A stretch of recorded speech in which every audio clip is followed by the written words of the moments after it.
Nous sommes arrivés à l'hôpital et j'ai vu Harry allongée.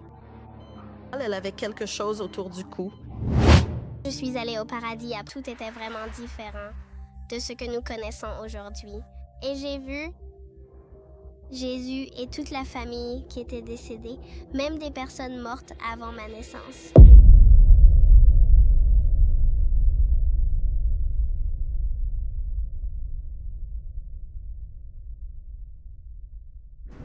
Le 27 avril 2011, moins d'un mois avant la tornade dévastatrice de Joplin, les petites villes de Ruth et Arab, en Alabama, ont été frappées par une tornade EF4. 5 personnes ont péri ce jour-là, et ces décès sont devenus une partie d'une série d'événements qui allaient bien au-delà de la traditionnelle expérience de mort imminente. De nombreux scientifiques, ainsi que de nombreuses personnes ayant vécu une EMI, croient que notre énergie continue d'exister. Après notre mort, elle n'est pas détruite. Nous continuons simplement sous une autre forme. On appelle cela la conscience non locale. La conscience locale, c'est ici et maintenant, dans ce corps, dans votre vie. Une petite fille nommée Ari Almark affirme avoir vécu de telles expériences. Elle a une flamme en elle et elle est allumée. Mais ce qui rend son cas unique, c'est que ces expériences ont commencé 6 mois avant la tempête. Environ 6 mois avant que la tornade n'arrive. Harry est venue à l'école et elle était très bouleversée. Elle avait fait un rêve dans lequel sa mère et son père étaient décédés. J'ai commencé à faire de très mauvais rêves où ils allaient mourir et ça me faisait pleurer à l'école et tout ça. Pendant des semaines, elle pleurait tous les jours et elle me disait jour après jour, « Je n'arrive pas à me sortir ces rêves de la tête. » Elle essayait sans cesse de dire à tout le monde qu'ils allaient mourir et qu'elle avait besoin de passer du temps avec eux. Elle l'a dit aux enseignants, à sa mère et à son père, au directeur, à sa conseillère, et ils lui ont tous répondu.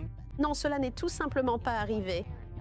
Et si l'un des parents mourait, l'autre s'occuperait d'elle, mais elle ne voulait rien entendre. Elle disait, mais ils vont tous les deux mourir. J'ai entendu parler de l'expérience d'une jeune enfant qui avait eu la prémonition que ses parents allaient mourir, quelques mois avant que l'événement ne se produise réellement. Et l'enfant continuait à faire des rêves à ce sujet et en parlait à ses parents. Est-ce une prémonition? Est-ce l'anxiété de l'enfant? Souvent, les enfants font des rêves dans lesquels leurs parents vont mourir. C'est à cause de l'anxiété. Mais la nature d'une prémonition ou d'un rêve intuitif, c'est qu'il peut être très clair, très net, avec une sensation presque détachée qui accompagne une intuition juste. Pendant 6 mois, tout le monde rassurait Harry en lui disant que ses rêves ne se réaliseraient pas. Mais ils se sont réalisés. Une rotation a été repérée. Une tornade peut survenir à tout moment. Alors, mettez-vous à l'abri. Toute cette ligne va frapper Huntsville et Birmingham très violemment, Alabama. J'étais à l'école. Ils disaient « On a du mauvais temps, il faut rentrer à la maison. » Alors ma mère et mon père voulaient toujours être les premiers dans la file pour venir me chercher. Donc j'ai été l'une des premières personnes à rentrer chez moi. Harry et ses parents, Jennifer et Shane, se sont précipités vers la maison que Shane venait tout juste de finir de construire 10 jours plus tôt. Mais alors que la tornade approchait, Shane a senti qu'il devait aller vérifier. Ses parents, qui s'occupaient des cousins jumeaux d'Harry, Julie et Jaden, âgés de 17 mois. On arrive là-bas et la tornade est déjà dans le jardin.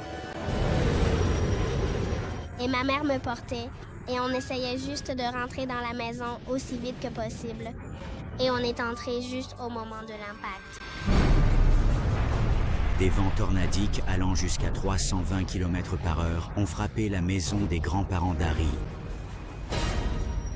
La maison a été complètement détruite et Harry a été projeté à plus de 180 mètres, atterrissant dans le jardin d'un voisin.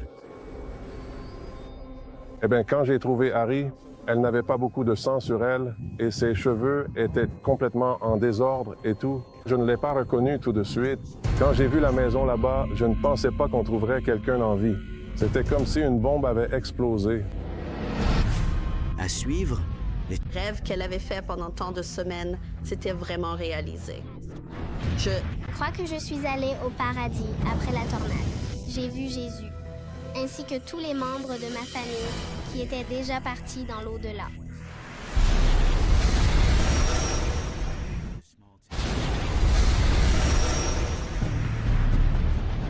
Le 27 avril 2011, une tornade EF4 a ravagé les petites villes de Ruth et Arab, en Alabama.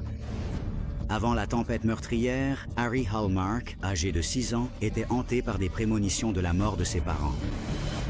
Alors que la tornade s'approchait de la maison de ses grands-parents, les parents d'Harry, Shane et Jennifer se sont précipités pour aider. Nous sommes arrivés juste au moment de l'impact. La tornade a projeté Harry à plus de 200 mètres sur la propriété d'un voisin. C'est un miracle qu'elle ait survécu et que nous les ayons retrouvés. J'ai dû porter Harry sur environ un demi-mile jusqu'au hameau. Personne ne l'a sortie de mes bras. Je devais la sortir de là. Bien que la plupart des personnes emportées par une tornade ne survivent pas pour en témoigner, il y a quelques chanceux qui s'en sortent. La plus grande distance documentée sur laquelle une personne a été emportée et a survécu est de 1307 pieds, soit près d'un quart de mile. Cette fois, seul Harry et l'une de ses cousines ont eu de la chance. Elle a été transportée d'urgence à l'hôpital de Huntsville, en Alabama, tout près. J'avais ce terrible pressentiment parce que je n'arrêtais pas d'essayer d'appeler ma fille et elle ne répondait jamais. J'ai essayé de l'appeler probablement 10-12 fois et je commençais à être très inquiet. Et nous sommes arrivés à l'hôpital et j'ai vu Harry allongée. Dans un lit d'hôpital, elle avait quelque chose autour du cou. Elle portait une minerve. Elle avait toutes sortes de filles et d'appareils. Et je la regardais et je me disais, est-ce qu'il s'agit d'Harry? Et j'ai dit ça, j'ai dit, est-ce que c'est mon Harry? Et il y avait une dame là et elle a dit, oui, c'est Harry. Je sais que j'ai commencé à crier. Je me souviens avoir crié et m'être effondrée par terre. Et j'ai dit, il doit y avoir quelque chose de très grave si Jennifer et Shane ne sont pas là. Plus tard, un membre proche de la famille confirme le pire cauchemar de Suzanne. Mais elle a dû surmonter son chagrin pour être forte pour Harry. Mon fils est venu me voir et m'a dit, « Maman, tu dois te calmer. Tu dois arrêter de pleurer. Et si tu veux accompagner Harry, il a dit, « Harry a besoin de toi en ce moment. » Harry a demandé à sa grand-mère où étaient ses parents. Je ne voulais pas demander parce que je me disais, bon, peut-être qu'ils sont juste dans une autre chambre d'hôpital. Peut-être qu'ils sont en route ou quelque chose comme ça. Et finalement, j'ai demandé, où sont ma maman et mon papa? Elle m'a dit, Harry, ils n'ont pas survécu. J'ai malheureusement appris que ma mère, mon père, mon tout petit cousin ainsi que les 2 parents de mon père n'avaient malheureusement pas pu survivre à ce drame. Harry s'est échappé avec une clavicule cassée et des points de suture à la tête et au dos, passant finalement 3 jours en soins intensifs. Mais elle n'attribue pas sa survie uniquement aux médecins. Mon père me serrait si fort dans ses bras que cela a causé des lésions à l'un de mes poumons. Ils ont dit que c'est probablement ce qui t'a sauvé la vie. Alors j'appelle mon père mon héros. Mais ses parents étaient partis, tout comme dans ses prémonitions. Les rêves qu'elle avait faits pendant tant de semaines, qui l'avaient rassurée et qui, pensait-elle, n'allaient pas se réaliser, s'étaient vraiment produits. Ils m'ont demandé « Comment savais-tu que cela allait arriver? » Et j'ai simplement répondu « Parce que Jésus me l'a dit. Il me l'a envoyé dans mes rêves. » Lors de la cérémonie pour ses parents, une femme s'est approchée d'elle, ayant trouvé autre chose qui avait miraculeusement survécu à la tempête. Quelque chose de fou est arrivé.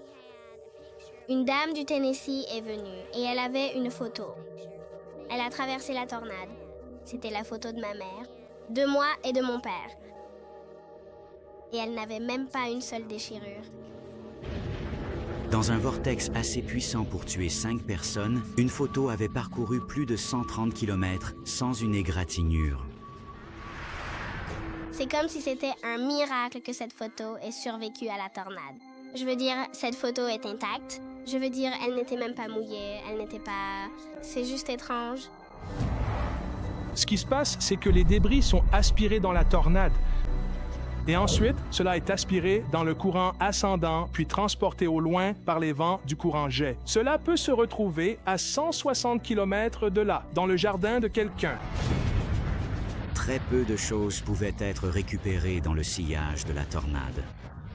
Les dégâts causés ont classé la tornade en catégorie EF4, soit un niveau en dessous de la tornade la plus puissante connue de l'homme, avec des vents atteignant jusqu'à 320 km/h. Des poteaux électriques en béton ont été pliés à leur base. Des bâtiments métalliques boulonnés ont été anéantis. Un couloir de 16 miles a ravagé la région. Du moins, c'est ce que rapportent les scientifiques. Dans un dernier événement étrange, la jeune Harry raconte avoir fait un tout autre voyage à l'intérieur de la tornade. Je crois que je suis allée au paradis après la tornade. Est-il possible qu'elle ait vécu un miracle au cœur de la tempête? Est-elle entrée dans un autre royaume ou une autre dimension, ou a-t-elle vécu une expérience de mort imminente? Je crois absolument qu'Harry est allé au paradis. Que s'est-il réellement passé pour Harry Hallmark ce jour tragique?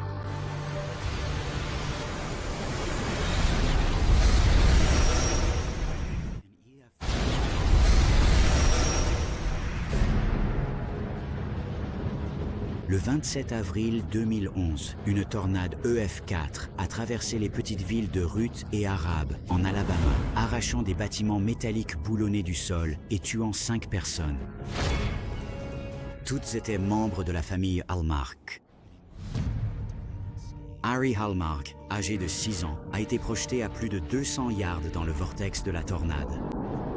Elle s'en est sortie relativement indemne, croyant s'être rendue dans un endroit inhabituel ce jour-là. Je crois que je suis allée au paradis après la tornade. Et vous me disiez que vous vouliez parler de l'ange aujourd'hui? Ouais, d'accord.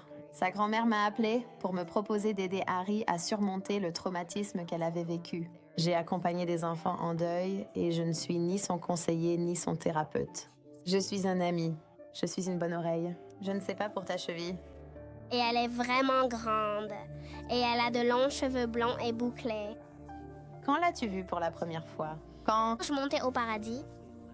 Est-ce qu'elle t'a surpris? Elle t'a surpris? Ouais. Près de 11% de ceux ayant vécu une mie disent avoir rejoint un autre monde ou une autre dimension. Il y a une question intéressante. Une personne doit-elle réellement être en train de mourir pour vivre une EMI? D'après mon expérience avec les patients, ce n'est pas forcément le cas. Ils doivent traverser une sorte d'expérience traumatisante. Mais certaines personnes qui vivent d'un traumatisme n'ont pas d'EMI, tout dépend de la personne. Harry croit avoir vécu le paradis de première main. Absolument tout était vraiment différent de ce que nous connaissons aujourd'hui. Et j'ai vu Jésus et toute la famille qui était décédée, même des personnes mortes avant ma naissance. Elle a dit « J'ai vu papa ». Et bien sûr, j'ai commencé à pleurer parce qu'elle parlait de mon mari, Mike. Harry n'avait que 11 mois quand il est mort, donc elle ne se souvient pas de lui. Alors je me suis demandé, tu sais, est-ce quelque chose qu'elle a inventé? Des enfants aussi jeunes que 3 ans ont rapporté avoir vécu des expériences de mort imminente. Beaucoup trop jeunes pour avoir une idée précise de la mort ou de l'au-delà. Et pourtant, ils décrivent des visions similaires et avec plus de fréquence que les adultes. Les enfants confrontés à des catastrophes naturelles, comme les tornades, vivent un certain type de traumatisme, peut-être plus que les adultes, parce qu'ils sont plus ouverts. Ils n'ont pas encore appris à être sur la défensive ou à se protéger. Et donc, ils peuvent être ouverts à des expériences avec des anges, à des intuitions, à avoir des visions et à recevoir des conseils. Mais il faut aussi se demander peut-être qu'il y a quelque chose de réel là-dedans. J'ai vu ma maman au paradis et elle tenait dans ses bras mon petit cousin qui est décédé. Et Jésus a pris Jaden des bras de ma maman et l'a tenu dans les siens. Puis j'ai vu mon papa au paradis et il avait des cheveux. Il avait une maladie sur Terre et ça lui avait fait perdre tous ses cheveux. Et je pensais que je ne le verrais jamais avec des cheveux. Mon ange m'a renvoyé sur Terre. Elle m'a dit « Harry, allez, il faut qu'on y aille. Il est temps de partir. » Souvent, ils entendent une voix. « Ce n'est pas ton heure. Repars. » Ils réintègrent alors leur corps et se réveillent. Ils se rappellent cette voix expliquant qu'ils ont encore des choses à accomplir et une raison d'être ici-bas. Est-ce que... Te souviens-tu d'avoir ressenti de la tristesse ou de la peur? J'étais un peu triste qu'ils ne viennent pas avec moi, mais en fait, je me suis sentie mieux en me disant que je les reverrais. Existe-t-il une solution rationnelle au mystère de l'au-delà, ou bien l'expérience d'Harry indique-t-elle une forme de conscience qui ne peut pas s'expliquer physiquement? C'est une histoire différente de ce qu'un enfant de 6 ans raconterait normalement, mais je crois vraiment qu'elle était au paradis. Comme la plupart des personnes ayant vécu une EMI, Harry pense que sa vie a été transformée. Elle a raconté son histoire dans un livre en espérant que cela puisse aider d'autres personnes qui traversent des événements traumatisants. J'ai Commencé le livre quand j'étais en CP. Il parle de ce que j'ai vu au paradis et que lorsque l'un de tes proches meurt, ce n'est pas grave parce que tu vas le revoir. Ce n'est pas la dernière fois que tu es avec eux. Cela fait plus de 2 ans que la tornade a frappé et Harry décide de retourner sur le site de la dévastation. Je pense que c'est une très bonne idée qu'Harry y retourne. Elle voit comment les choses ont changé et comment sa vie a changé aussi et que c'est normal. Et je pense que ça lui apporte une forme d'achèvement. Je sais que c'est ici qu'on m'a retrouvée, quelque part dans cette zone. Où était la maison de ta maman? C'est celle-là, là-bas? Oui, c'est à environ 200 mètres d'ici. La vérité sur l'endroit où se trouvait Harry ce jour tragique ne pourra peut-être jamais être expliquée scientifiquement. Mais pour Harry, elle a trouvé la réponse dont elle avait besoin pour avancer. La tornade ne définit pas qui elle est, mais cela fait partie de sa vie. C'est vraiment difficile pour moi d'imaginer que tu étais là-bas au départ et que cette tornade t'a emporté dans les airs jusqu'ici. Des années plus tard, un pan du passé d'Harry refait surface. Oh, il y a quelque chose. Qu'est-ce que c'est? Un ornement? Ouais. Oh, une décoration de Noël. Déco de Noël. Ouais. N'est pas cassé. C'est un... Un vrai trésor. Je suis sûre que c'était un de ceux de maman. Dieu sait comment faire ces choses-là. Un petit cadeau. Pile au bon moment. Ouais. Il faudra mettre ça sur le sapin de Noël cette année. Tout peut complètement changer en une seule journée. Et je crois que Dieu m'a aidé à survivre à la tornade. Pour dire aux gens que s'ils ont traversé ce que j'ai traversé, c'est normal parce que vous allez les revoir. Il se peut que cela prenne du temps avant de les revoir, mais vous finirez par les retrouver un jour.